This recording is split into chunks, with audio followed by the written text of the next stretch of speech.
War Commander Tekevol stood in the center of his flagship's command bridge, watching the tactical display with satisfaction. 200 ships of the Velkari hegemony moved through space like a deadly swarm. Battleships, destroyers, fighters, and planet-breaker weapons. Enough firepower to turn worlds into dust. "The human colony grows larger on our sensors," reported his tactical officer.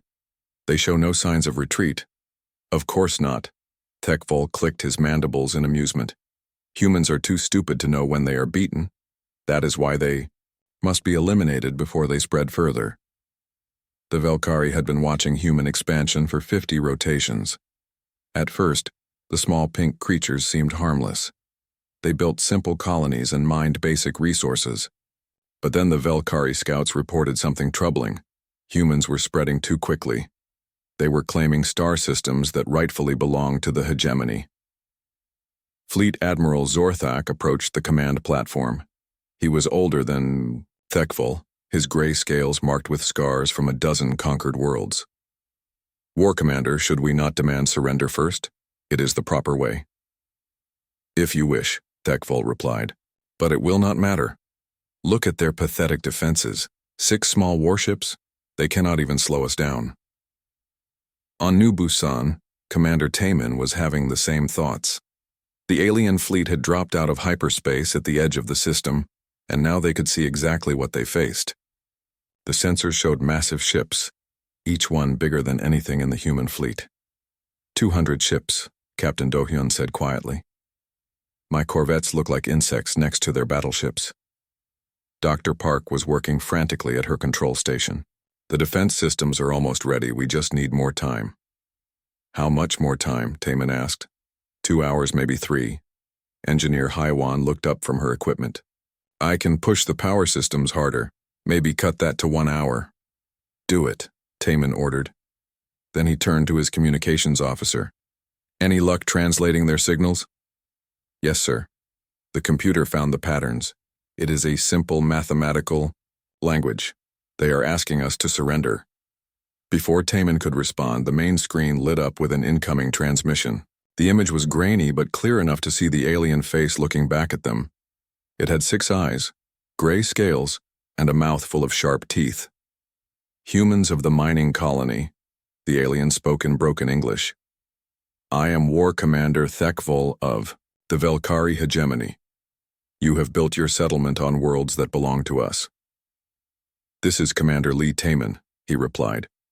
"We claim this system under the laws of space exploration. We found no signs of previous claims." The alien made a sound like grinding metal. "Your laws mean nothing. The hegemony has ruled this part of the galaxy for 1,000 rotations. You are invaders. We are miners, not invaders. We take only what we need and harm no one."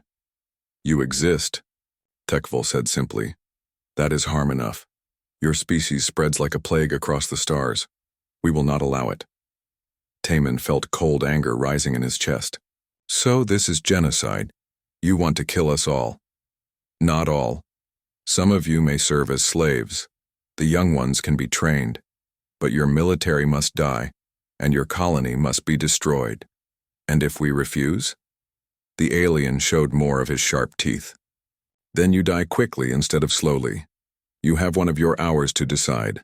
After that, we begin the bombardment." The transmission ended. The command center was silent for a moment. "Well," Do-hyun said finally, "that could have gone better." "At least we know what we are dealing with," Taemin replied. "They think we are helpless." "Are we not?" asked the communications officer. Dr. Park looked up from her controls. "Not as helpless as we look. Haiwan, how are the crystal arrays?" "Power.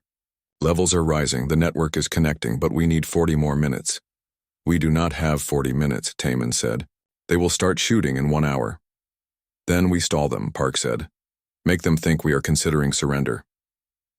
Meanwhile, on the Velkari flagship, Zorthak was studying the tactical displays. Something bothered him about this colony. "War Commander, does this seem too easy to you?" "What do you mean?" 6 small ships against our fleet. No orbital defense platforms, no missile batteries. What kind of military commander leaves a colony so undefended? Thekval waved a clawed hand. A stupid one. Or maybe they expected us to ignore such a small target. Or maybe, Zorthak said slowly, they want us to think they are weak. You worry too much, old friend. Our scouts have watched this colony for 10 rotations. They dig in the dirt and load cargo ships. Nothing more. But Zorthak had not survived 50 battles by ignoring his instincts. He ordered his sensor teams to scan the planet more carefully. What they found confused him even more. War Commander, the energy readings from the planet's surface are unusual. What kind of unusual? Very high power consumption, but not from the mining equipment. Something else is drawing massive amounts of energy. Thekval looked at the readings. Probably their life support systems. Humans need artificial atmosphere to survive. This is too much power for life support, and it is growing stronger. On New Busan, the evacuation was almost complete. 12,000 colonists had moved into the deep underground shelters. Only essential personnel remained on the surface. Status report, Taman demanded. 30 minutes until the crystal array is fully charged, Hyewan reported. But the aliens might start shooting before then. Incoming transmission, the communications officer announced. Thekval appeared on screen again. Human Commander, your time is almost finished. What is your answer? Taman had to buy more time. We are preparing to evacuate our civilians. Give us 2 more hours. You had your chance. The bombardment begins now. Wait, Taman said desperately. You said some of us could live as slaves. Let me talk to my people. Let me convince them to surrender. Thekval paused. The idea of humans begging for mercy amused him. Very well, but any ships that try to escape will be destroyed. The transmission ended. 20 minutes, Hyewan whispered. Can you make it? Taman asked. I have to. Captain Dohyun was preparing his small fleet for a hopeless battle. His 6 corvettes spread out in defensive formation, their weapons armed and shields at maximum. He knew they could not win, but maybe they could buy Park and Hyewan the time they needed.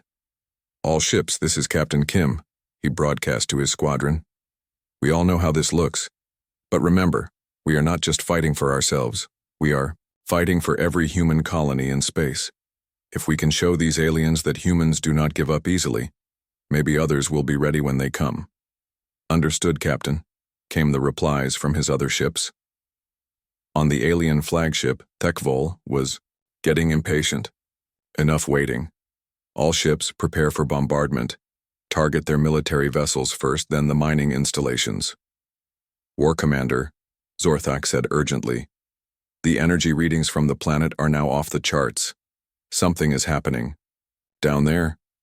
Let them power up whatever toys they have, Thekval replied. It will not matter in a few minutes. He was wrong. It would matter very much. The massive Velkari fleet moved into attack formation, their weapons charging with deadly energy. On the planet below, the crystal array reached full power for the first time in 3 years of construction. Dr. Park's hands moved across her controls. System ready, she announced. All personnel take cover, Taman ordered over the station-wide communication. This is not a drill. The first Velkari plasma bolts lanced down from space, striking the outer mining stations. Explosions lit up the red sky of New Busan. But in the deep crystal chambers below the planet's surface, something impossible was beginning to happen.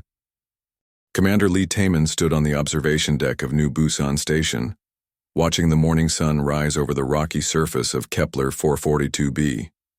The planet looked empty and harsh, with its red dirt and scattered mining towers. Most people would think this place was just another boring mining world on the edge of human space. They would be wrong. Taman had been running this outpost for 3 years now. Every day looked the same. Workers went to the mines, dug up rare crystals, and loaded them onto transport ships. The crystals were special. They made faster-than-light travel possible. Without them, human ships could not jump between stars. That made New Busan very important, even if it did not look like much. Morning, Commander, said Dr. Park Minji as she walked into the observation room. She carried a cup of coffee and a data pad. Her lab coat was wrinkled, which meant she had been working all night again. "You should sleep more, Doctor," Taman said. "The crystals will still be there tomorrow." Park smiled. "These are not normal crystals, Commander. They do things that should not be possible. The energy readings keep getting stronger." Taman had heard this before. Park was the smartest person on New Busan, maybe the smartest person he had ever met. She saw patterns where others saw random numbers. If she said the crystals were special, he believed her. The door opened again. Captain Kim, Do-hyun, walked in, still wearing his pilot suit. He looked tired. "Just got back from patrol, Commander. All quiet in the outer system. No ships, no signals, nothing." "Good," Taman said. "How are our defenses?" Do-hyun laughed, but it was not a happy sound. 6 corvettes against the whole galaxy? If anyone comes looking for trouble, we are in deep space. That was true. New Busan had only a small patrol fleet. 6 corvettes and maybe 100 fighters. Most mining colonies had better defenses. Earth Command said they could not spare more ships. Too many worlds needed protection. "Do not worry so much," said Engineer Cho Haiwan as she joined them. She was young, maybe 25, but she knew the mining equipment better than anyone. "This place is tougher than it looks." Taman noticed the way Park and Hyuan looked at each other.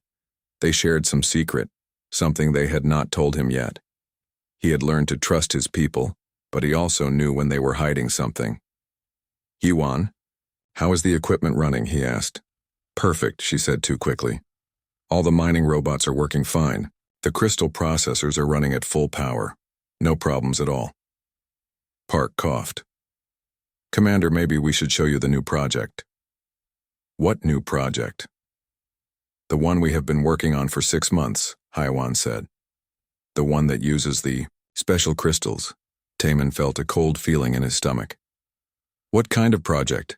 Before anyone could answer, the station's alarm started ringing. The lights changed to yellow, which meant incoming ships. Taman ran to the communications panel. "New Busan Control, this is transport ship Golden Eagle requesting permission to dock," came a voice from space. "Granted, Golden Eagle," Taman replied. "Bay 7 is open." The Golden Eagle was a regular visitor. It carried supplies from Earth and took away loads of crystals.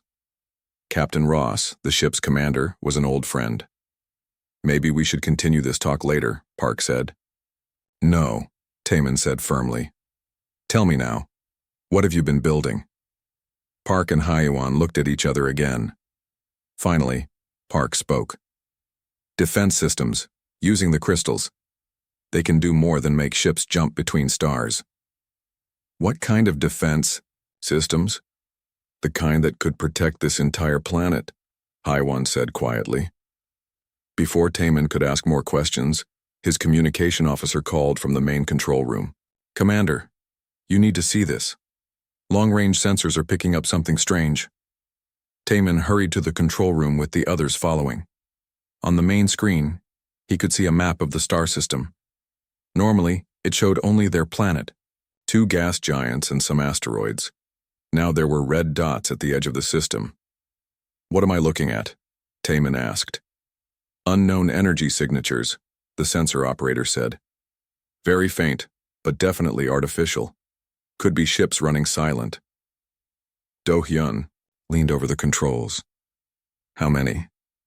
"Hard to tell at this distance, maybe 50, maybe more." "Pirates?"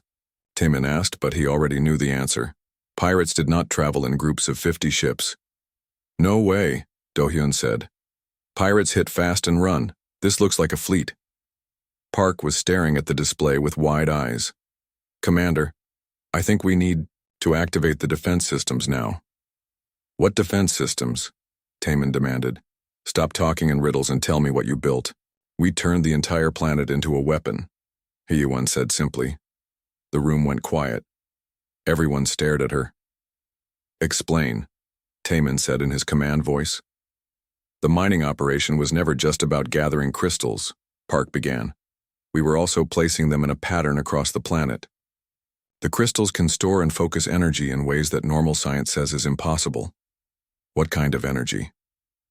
"The kind that could destroy entire fleets," Park said.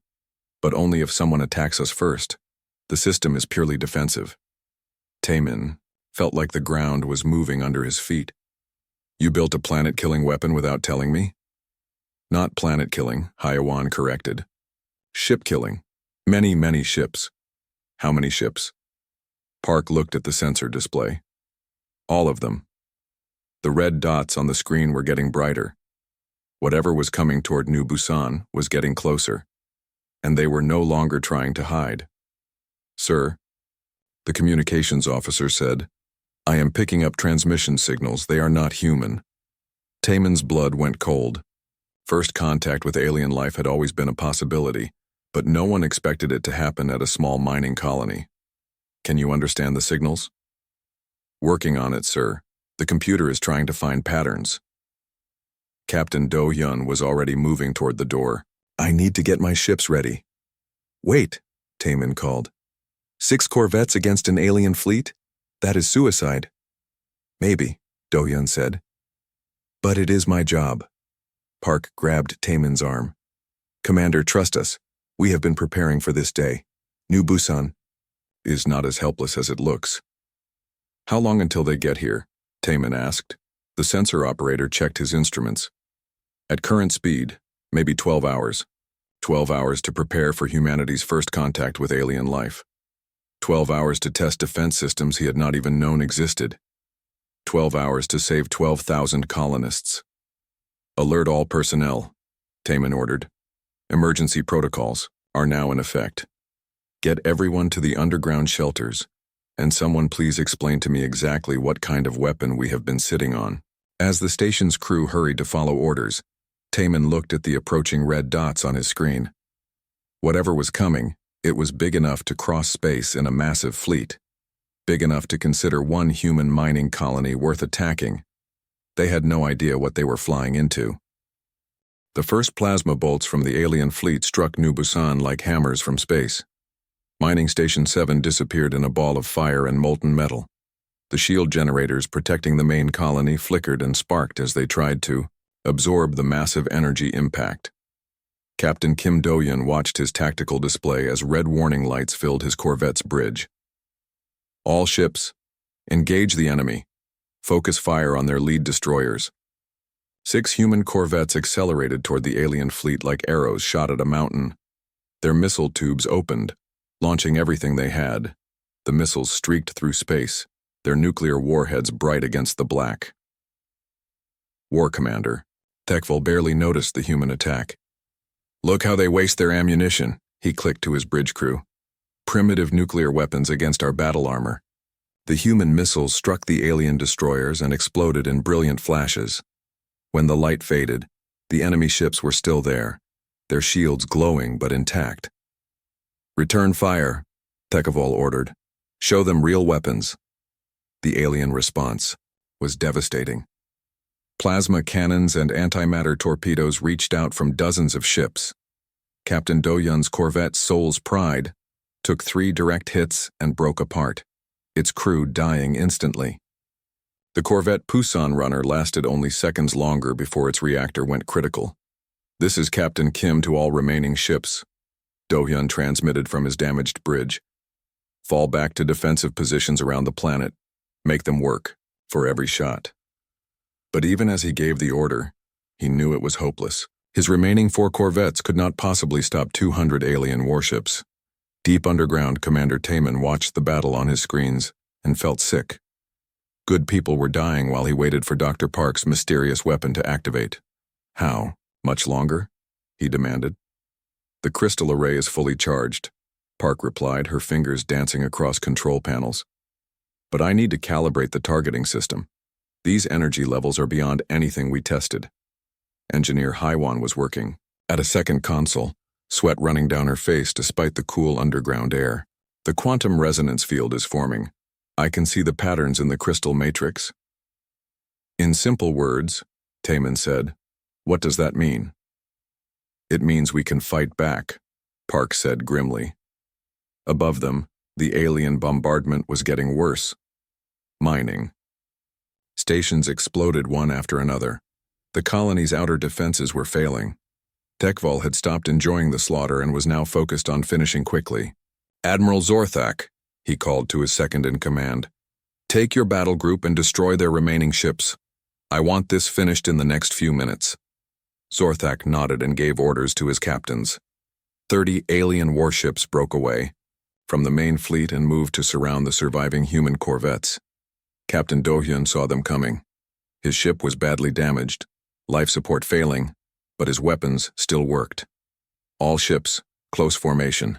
If we are going to die, let's make it count. The 4 remaining corvettes moved together, their crews knowing these were their final moments. They aimed their last missiles at the approaching alien ships and prepared to fire. That was when Dr. Park activated her weapon.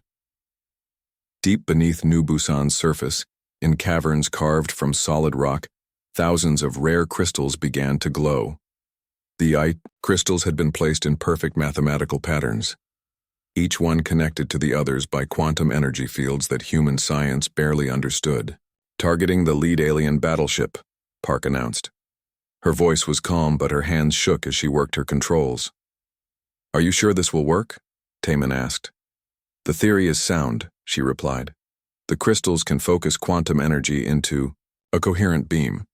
When that beam hits a target, it breaks down the atomic bonds that hold matter together. And if you are wrong, then we die anyway. Park pressed the firing control. The effect was unlike anything anyone had ever seen. A beam of pure energy, invisible to normal sensors but brilliant on quantum detectors, reached up from the planet's surface. It traveled at the speed of light, crossing the distance to the alien fleet in milliseconds. The beam struck the Velkari battleship, Conquest of Worlds, directly amidships. For a moment, nothing seemed to happen. Then the massive warship simply began to disappear. It did not explode. It did not break apart. The quantum energy beam tore apart the atomic structure of the ship's hull, and matter converted directly to energy. In the space of 3 seconds, a battleship the size of a small city ceased to exist. On the alien flagship, every alarm in the ship began screaming at once. What just happened? Thekvol roared at his sensor operators. The Conquest of Worlds is gone, War Commander. Gone where? Just gone. Our sensors show empty space where the ship used to be. Fleet Admiral Zorthak rushed to the sensor displays. What he saw made no sense. The energy readings showed impossible levels of quantum distortion. War Commander, we need to retreat, now. Retreat? Thekvol's voice rose to a shriek. From 6 primitive ships and a mining colony? That was not primitive technology, Zorthak said firmly. Whatever they just used, it operates on principles our science does not understand. Thekvol stared at the empty space where one of his most powerful ships had been moments before. It must be some kind of trick, a new type of explosive device. Sir, his communications officer interrupted, we are receiving a transmission from the planet. Commander Taman appeared on their main screen. He looked calm and confident, very different from the desperate human who had begged for mercy and tea. Hour earlier. War Commander Thekvol, Taman said politely, you have attacked a peaceful human colony without cause. You have killed innocent people. You have threatened to enslave our children. Your threats mean nothing, human. We will destroy your world. I am not threatening you, Taman replied. I am giving you information. You have seen what our defense systems can do. You have approximately 30 seconds to begin withdrawing your fleet before we demonstrate them again. Thekvol cut the transmission. All ships maximum bombardment. Turn that planet into molten slag. But even as he gave the order, he felt a cold fear growing in his chest. What kind of weapon could make a battleship disappear? On New Busan, Dr. Park was already charging the crystal array for a second shot. Next target? She asked. The ship that is firing on Captain Kim's squadron, Taman ordered. Park adjusted her targeting controls. The alien destroyer, Swift Death, was launching missiles at the corvette Inchin's Hammer. The human ship was trying to dodge, but its engines were damaged. Firing, Park announced. The second quantum beam reached out from the planet. The destroyer lasted even less time than the battleship, 2 seconds instead of 3. When the energy faded, there was nothing left but expanding gas and radiation.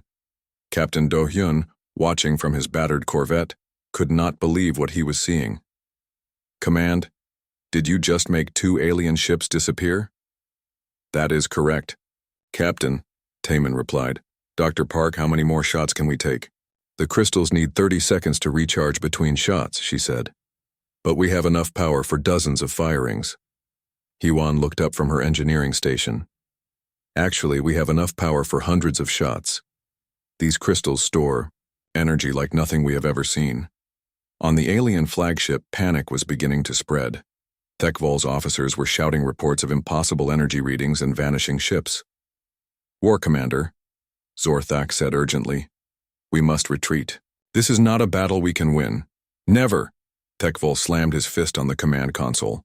"The hegemony does not retreat from primitives," but as he watched the 3rd quantum beam reach out from the planet and erase another of his ships, he began to realize that these humans were not primitive at all. They had been waiting. They had been preparing. And now they were ready to fight back. War Commander Thekvol watched in growing horror as his 4th ship disappeared into nothingness.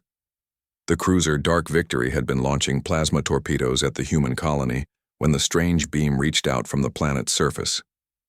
Now there was only empty space where 1,000 Velkari warriors had been fighting moments before. "How is this possible?" he demanded of his science officers. "What kind of weapon are they using?" "The energy readings suggest quantum manipulation. On a massive scale," came the nervous reply. "They are somehow breaking down matter at the atomic level and converting it directly to energy."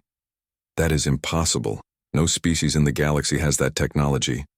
Fleet Admiral Zorthak moved to Thekvol's side, his old eyes focused on the tactical display. "War Commander, we have lost 4 ships in 2 minutes. At this rate, our entire fleet will be destroyed within the hour. Then we attack faster," Thekvol roared. "All ships, emergency speed, get close enough that they cannot target us accurately." But as his fleet surged forward toward the planet, Engineer Hayawan was making final adjustments to the crystal array systems deep beneath Nubusan's surface. "Dr. Park," she called out, "I have managed to link all the crystal chambers across the planet. We can now fire multiple beams simultaneously." Park's eyes widened as she studied her control displays. "How many beams?" 12 separate targeting systems. We can hit 12 ships at the same time." Commander Taman, who had been watching the approaching alien fleet with growing concern, suddenly smiled. "Do it." The results were spectacular. 12 beams of quantum energy reached up from different points on the planet's surface, each one targeting a different alien ship. The Velkari vessels had no time to react, no chance to dodge. In the space of 5 seconds, 12 more warships simply ceased to exist. On the alien flagship, the bridge crew was close to panic. Officers shouted reports of vanishing ships and impossible energy readings. Several junior crew members had already fled their stations. "Sir, we have lost 16 ships," the tactical officer reported. "The humans are firing faster than we can. Advance!" Thekvol stared at his displays in disbelief. His mighty fleet, which had conquered a dozen star systems, was being destroyed by what he had thought was a helpless mining colony. "War Commander," Zorthak said quietly, "we must consider retreat." "No." Thekvol's voice cracked with fury. "Ram them. If we cannot destroy them with weapons, we will crash our ships into their planet." Several Velkari captains, desperate to escape the mysterious beams, followed their commander's orders. The destroyer Bloodhunt and 2 escort frigates accelerated to maximum speed, aiming directly at Nubusan's surface. Dr. Park tracked their approach on her sensors. "Suicide attack incoming. 3 ships on collision course. Can you stop them?" Temin asked. "Easily." Park's fingers moved across her controls with practiced skill. 3 more quantum beams lanced out from the planet. The attacking ships vanished long before they could reach the surface. But Thekvol was not finished. "Launch. All fighters, thousands of small targets. They cannot hit them all." The remaining alien ships opened their launch bays, and the space around New Busan filled with enemy fighters. Over 2,000 small craft swarmed toward the planet like angry insects. Hewan looked at her engineering displays with concern. "The crystal array is powerful, but it takes time to target small, fast-moving objects." "Then we adapt," Park said calmly. She began reprogramming the targeting computers. Instead of precise beams, we can create energy fields, wide area effects that will catch multiple targets. The first wave of alien fighters dove toward the planet's surface, their plasma cannons firing at anything that looked like a weapon emplacement. They found nothing. The crystal chambers were too deep underground to detect. When they were halfway to the surface, Park triggered her new weapon configuration. Instead of narrow beams, the crystals generated broad fields of quantum energy. The effect was like invisible nets stretching across space, and any fighter that flew into them simply disappeared. In 30 seconds, half the alien fighter force was gone. Impossible, Tekvol screamed. How can they hit so many targets at once? The surviving fighters tried to retreat, but the quantum fields followed them. Dr. Park was learning to control her weapon system better with each passing minute. She could shape the energy fields, direct them through space, even make them curve around obstacles. Within 5 minutes, not a single alien fighter remained. Captain Do-hyun, watching from his damaged corvette, felt hope returning for the first time since the battle began. "Command, this is amazing. How many ships have they lost?" 37 capital ships and all their fighters, Taman replied. "But they still have over 160 warships remaining." "Not for long," Dr. Park said grimly. She was beginning to understand the true power of the crystal array. "Haya-1, can you channel more power to the targeting systems?" "Already working on it. But be careful. We are pushing these crystals beyond anything they were designed for." "They were designed for this exact purpose," Park replied. "We just never had a chance to test them at full capacity." She began targeting multiple ships simultaneously. The quantum beams reached out faster now, striking 4 or 5 alien vessels at once. The Velkari fleet was being systematically destroyed, ship by ship, crew by crew. Fleet Admiral Zorthak had seen enough. He activated his personal communicator and sent orders directly to his most trusted captains. "All ships of Battle Group Zorthak, emergency hyperspace jump. Retreat to rally. Point 7. "You cannot retreat," Tekvol shouted. "I am the war commander." "You are leading us to destruction," Zorthak replied. "I will not waste more lives on your pride." 20 alien ships powered up their hyperspace drives and prepared to jump away from the battle. But as they began to enter hyperspace, something impossible happened. The quantum energy beams followed them. Dr. Park had discovered that the crystals could track targets even through hyperspace. The quantum entanglement fields that the crystals generated existed outside normal space-time. Distance meant nothing. Even faster-than-light travel could not break the connection. The 20 retreating ships disappeared into hyperspace and immediately reappeared as expanding clouds of energy. They had been destroyed while traveling between dimensions. "By the dark void," Zorthak whispered. "They can kill us even in hyperspace." Tekvol stared at his tactical display in growing madness. Half his fleet was gone. His fighters were destroyed. His retreat was cut off, and the human weapons were firing faster than ever. "All ships," he broadcast to his remaining forces, "ramming speed. If we are going to die, we take them with us." But even as his ships accelerated toward their final attack, more quantum beams reached out from New Busan. The alien vessels vanished one by one, their crews never even getting close to the planet's surface. In the underground command center, Commander Taman watched the systematic destruction of the Velkari fleet with mixed feelings. He felt satisfaction at defending his people, but also sadness at the massive loss of life. "How many left?" he asked. Dr. Park checked her displays. 83 ships remaining. They are trying to form a defensive formation." "Let me talk to them," Taman said. "Maybe we can end this without killing everyone." He opened a communication channel to the alien flagship. Tekvol's face appeared on screen, his 6 eyes wide with fear and rage. "War Commander," Taman said quietly, "you have lost more than half your fleet. Your weapons cannot hurt us.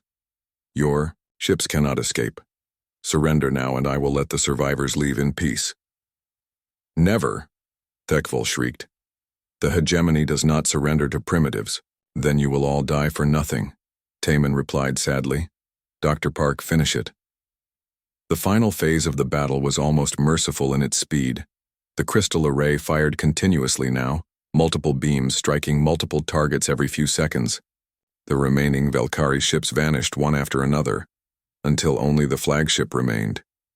Thekval stood alone on his bridge, his crew having fled or died. He looked at the human commander on his screen with hatred and fear. "This is not over," he said. "The hegemony will send more fleets, bigger fleets." "Let them come," Taman replied. "We will be ready." The last quantum beam reached out from New Busan and touched the alien flagship. War Commander Thekval and his ship joined the rest of his fleet in non-existence. The space around the planet was empty, except for expanding clouds of gas and energy. 200 ships and 50,000 alien warriors had been completely destroyed in less than 3 hours. The battle was over. Humanity had won. The silence after the battle was almost deafening. Commander Lee Taman stood in the underground command center, watching the empty space where 200 alien warships had been fighting just minutes before. Only clouds of gas and energy remained, slowly expanding into the void. "Status report," he said quietly. Dr. Park looked up from her control station, exhaustion clear on her face. "All alien vessels destroyed. No survivors detected. The crystal array is powering down to standby mode. Our casualties?" Captain Kim Do-hyun's voice came over the communication system from his damaged corvette. "We lost 2 ships and 38 crew members in the initial engagement. The remaining corvettes have damage but can be repaired." Taman felt the weight of those losses.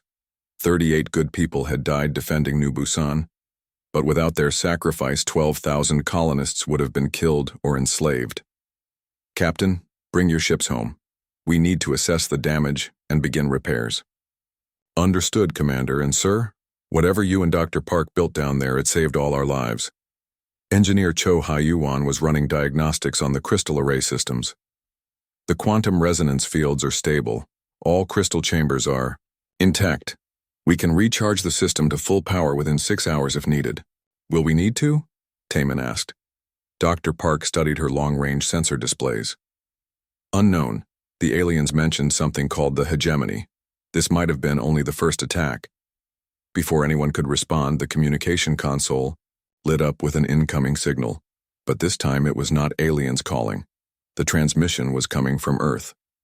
"New Busan Station, this is Admiral Chen aboard the UES Yamato. Please respond immediately."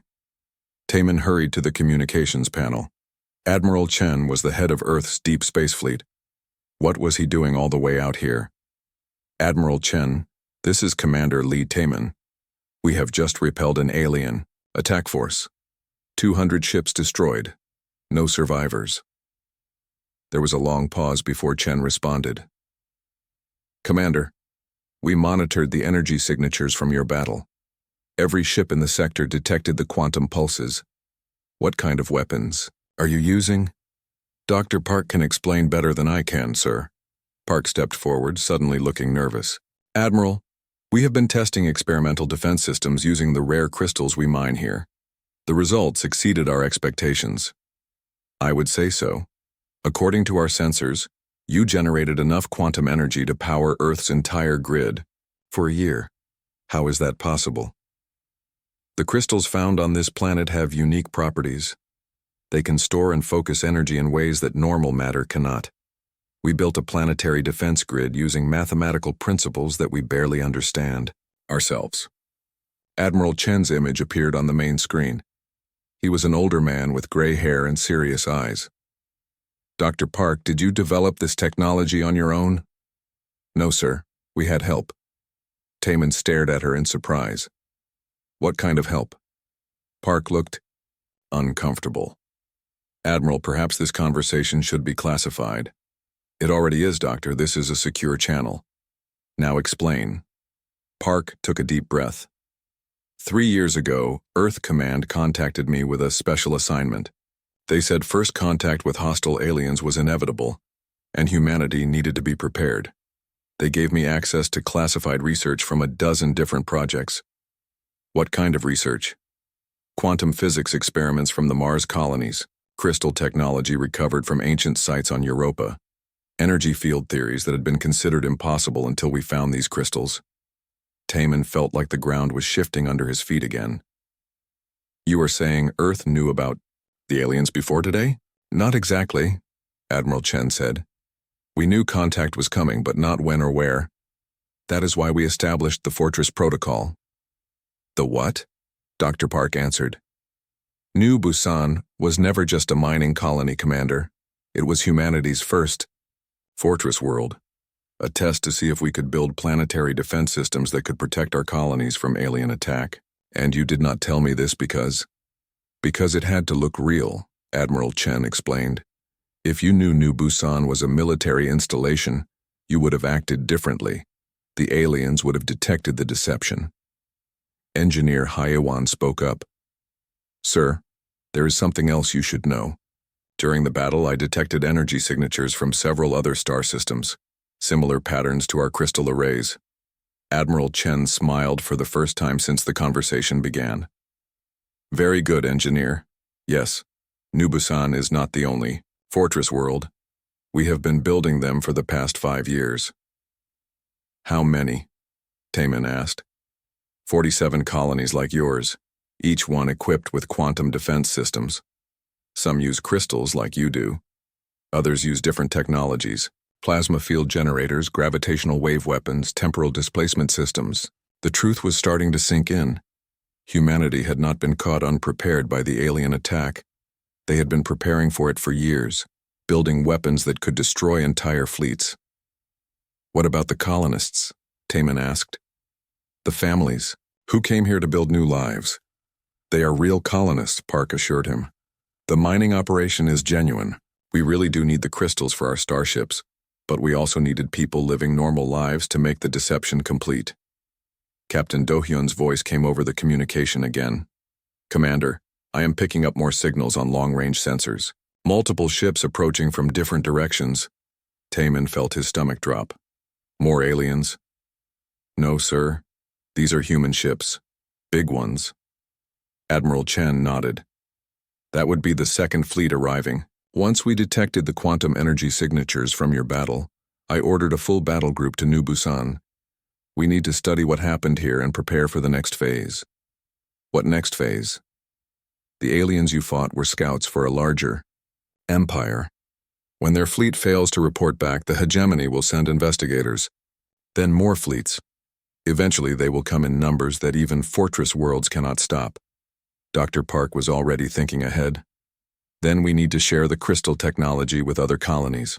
Build more defense systems. Already in progress, Admiral Chen said.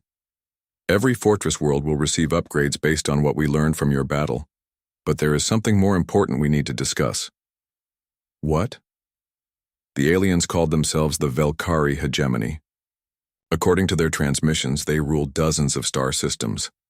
They have been expanding across this part of the galaxy for centuries. And now they know about us? Taman said. Exactly. This battle was not just about defending one colony. It was humanity's announcement to the galaxy that we are not helpless prey. Engineer Hyewan looked up from her sensor displays. Admiral, I am detecting something strange in the debris field from the alien ships. Some kind of advanced technology that survived the quantum disruption. Salvage everything you can, Admiral Chen ordered. We need to learn about their weapons, their defenses, their tactics. This war is just beginning. Over the next several hours, human ships arrived from across the sector. Scientists, engineers, and military specialists came to study the battlefield and examine the crystal array systems. The quiet mining colony of New Busan became the center of humanity's preparation for Galactic War. Commander Taman stood on the observation deck where the day had begun, watching the fleet of human warships in orbit around his planet. Dr. Park joined him, looking tired but satisfied. Do you think we did the right thing? He asked. We saved 12,000 lives today, she replied. We showed hostile aliens that humanity will not be easy prey. Yes, I think we did the right thing. But now there will be more battles, more wars. There would have been anyway. At least now we have a chance to win them. Captain Do-hyun approached. Them, his arm in a sling from his damaged ship. The engineers say we can rebuild the corvette squadron within a month. Bigger ships this time, with quantum shielding. Good, Taman said.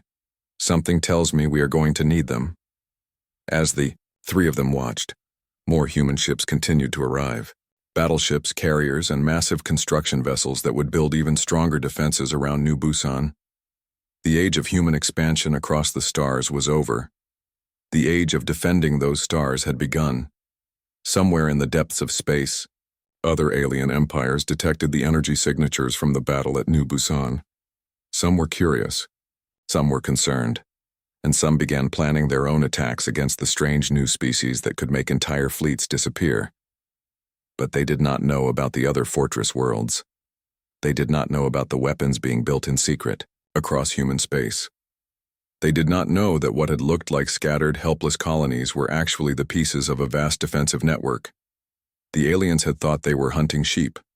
They had discovered wolves instead. And now the wolves were preparing to bite back.